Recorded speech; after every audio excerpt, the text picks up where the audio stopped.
your back end.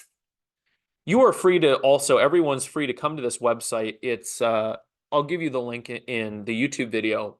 Essentially, it acts as a mock. It's a mock website that allows you to kind of get the feel of what the basic generic version of this platform looks like.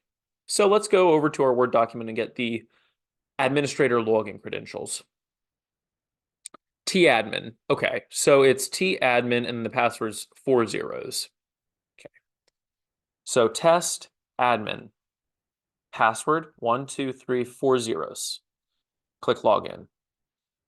So then right away, let me move my face here out of the way so that I'm not blocking what's important. Let me just actually minimize that for now. It's too bad that I can't, oh, and now this is still in the way. It's too bad that I don't have a pointer, but I think you can see my cursor.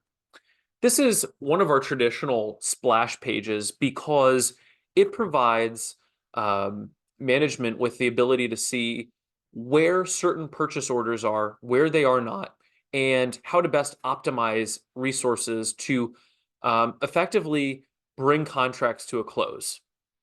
So what does that look like? We have 4 very distinct panes. In the vanilla version of this program, we're simply tracking the hours reported and verified by management, by employees, versus how much we quoted this purchase order to take. Once it exceeds 100% of what we've quoted, it gets moved to this big scary red box for us to further examine. Hey, we really need to get our butts into gear here. We're already 261% over what we promised or what we thought we would be at Aqua Dream Manor. That's no good because it's cutting into our bottom line in a very big way. It also gives you warnings at the 80 to 99%, the 50 to 79%, and the 0 to 49%, the all clear. This helps people strategically prioritize where their resources, such as their professional staff or workers, are placed for the day. We also have a cute little pie chart. Some people prefer a donut chart. I'm kind of old-fashioned and I like a pie chart. But it shows you the amount of money that's currently in progress, meaning if we closed all of our purchase orders today, this is how much money is currently sitting waiting to be closed. And it's fully interactive. You can click to see percentages. You can hover for the number of jobs.